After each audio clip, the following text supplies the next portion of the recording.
Bonjour à tous, je m'appelle William, je suis le fondateur de plusdeclients.com et dans cette vidéo, je vais vous donner une petite astuce pour pouvoir venir avec des idées de contenu, surtout quand c'est difficile et quand il n'y a pas d'inspiration.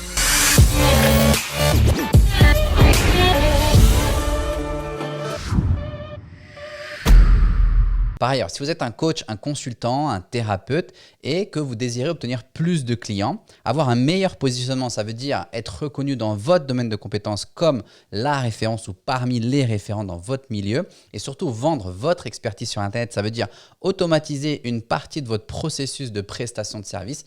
Dans ce cas-là, allez sur plusdeclients.com. Si ce que vous voyez, ça vous donne envie d'en savoir plus, vous serez invité ensuite à répondre à un très rapide questionnaire, savoir où vous en êtes dans votre activité, qu'est-ce que vous désirez obtenir comme résultat et si je suis en capacité de vous aider, je vous inviterai à prendre un rendez-vous téléphonique avec moi sans pression, juste pour voir comment est-ce que je peux vous aider. C'est vous qui prenez la décision finale, elle vous appartient. Plusdeclients.com. Donc, comment créer du contenu, surtout quand c'est difficile de créer du contenu. Si vous êtes un coach, en tout cas, si vous désirez vous lancer sur Internet ou utiliser l'outil d'Internet pour obtenir plus de clients et un meilleur positionnement, la création de contenu, c'est une phase primordiale, ou en tout cas nécessaire, c'est un mal nécessaire. Maintenant, autant le prendre du bon côté et réussir à prendre du plaisir dans la création de contenu, ça va vous aider énormément, mais c'est un mal nécessaire, surtout pour ceux qui sont timides face à la caméra ou qui ne sont pas forcément doués sur la rédaction de texte, etc. Il faut passer par la création de contenu. Maintenant, je peux comprendre que parfois, ce soit difficile de créer du contenu parce que soit par manque d'idées ou par manque d'aspiration ou de sujet peut-être même, où vous vous dites « Ah, mais j'ai déjà parlé de tel sujet dans mon dernier contenu, je ne vais pas me répéter. » Donc, je vais vous donner une série de questions qui va vous aider, une série d'éléments pour vous aider en fait avec des idées de contenu relativement facilement. Comment ça fonctionne ? Il se peut que vous soyez déjà sur Internet, vous soyez déjà sur les réseaux en train de consommer le contenu de vos concurrents ou peut-être éventuels partenaires ou des gens qui sont dans votre secteur et qui donnent leur point de vue sur votre façon de faire, sur votre métier ou votre art de manière générale. Et donc, ce que vous allez faire, c'est qu'à chaque fois que vous allez regarder ce contenu, à chaque fois que vous allez surfer sur Internet et être sur les réseaux en train de consommer du contenu de potentiels concurrents, soit des concurrents directs, soit des concurrents indirects, mais à chaque fois, vous allez non pas observer ce contenu comme un consommateur, mais comme un observateur avec un œil critique. Parce qu'à chaque fois, ce contenu va venir alimenter votre base de données pour votre création de contenu à vous. Vous allez voir, ça va être plus clair quand on va passer sur le tableau. Donc, à chaque fois que vous allez consommer du contenu, vous allez venir premièrement, que ce soit Facebook, Instagram, que ce soit un article de blog, un podcast que vous écoutez, à chaque fois, vous allez remplir une petite feuille ou vous mettez ça sur votre téléphone, peu importe, et vous allez venir avec tout d'abord le nom du contenu que vous venez de regarder ou le nom du créateur du contenu si ça peut vous aider. Ensuite, une fois que vous avez le nom, vous allez tout simplement noter d'une manière générale, quelle est l'idée ou quel est le concept enseigné dans ce contenu? Quelle est l'idée globale de ce contenu? C'est pour votre référence, c'est juste pour vous aider pour votre référence. Ensuite, vous allez venir avec le pourquoi. Et le pourquoi, en fait, il peut avoir deux interprétations. Pourquoi est-ce que vous êtes d'accord avec ce qui est dit dans le contenu? Ou alors tout simplement, pourquoi est-ce que vous êtes en désaccord avec ce qui est dit dans le contenu? Et donc, si vous êtes d'accord, ça va vous donner un certain style de contenu. Si vous n'êtes pas d'accord, ça va vous donner un autre style de contenu.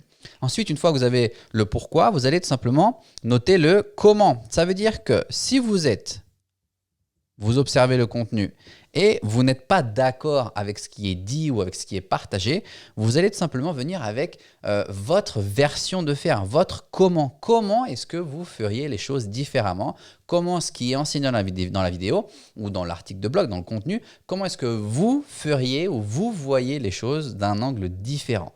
Une fois que vous avez votre comment, idéalement, alors c'est si vous avez la capacité, sinon c'est pas très grave, dans l'idéal, vous allez venir en fait avec une histoire qui va venir vous aider à illustrer ce comment. Pourquoi est-ce que vous ferez les choses différemment? Pourquoi est-ce que vous n'êtes pas d'accord? Est-ce que vous interprétez cette façon de faire d'une manière différente?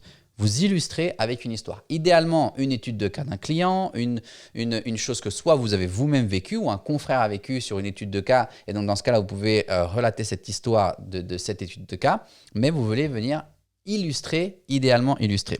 Et ensuite, vous allez venir avec une liste.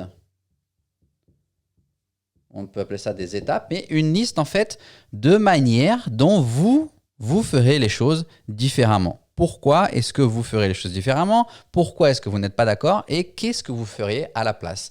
Qu'est-ce que vous feriez à la place ou comment est-ce que vous aborderez le sujet à la place? Donc, l'avantage, c'est qu'à chaque fois que vous allez consommer du contenu, vous allez toujours garder ces 1, 2, 3, 4, 5, 6. En fait, il y a réellement 4 questions. Il y a 6 points, mais il y a réellement 4 questions. Pourquoi, comment, la petite histoire. Et ensuite, vous allez illustrer avec votre manière à vous. Et donc, l'avantage, c'est qu'à chaque fois que vous allez regarder un contenu, que vous soyez en accord ou en désaccord, vous allez tout de suite penser comment est-ce que ça peut alimenter ma base de données à moi de contenu. De cette manière, moi, je peux toujours créer du contenu, avoir du contenu relativement récent pour continuer à alimenter mon audience et surtout rendre service à mon audience de cette manière. Donc, j'espère que ça vous a aidé, rendu service. J'espère que vous allez pouvoir l'utiliser.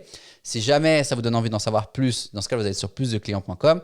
Si vous êtes un coach, un thérapeute, un consultant, que vous voulez un meilleur positionnement, à pouvoir obtenir plus de clients en utilisant Internet pour justement mieux vous positionner et surtout vous positionner sous le nez de votre client, futur client, prospect, et vendre votre expertise sur Internet, ça veut dire automatiser une partie de votre processus de prestation de service. Dans ce cas-là, vous allez sur plusdeclients.com.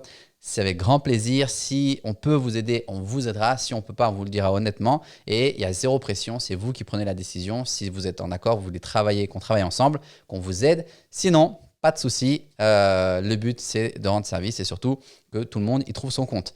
Plusdeclients.com. En attendant, prenez soin de vous et à la prochaine.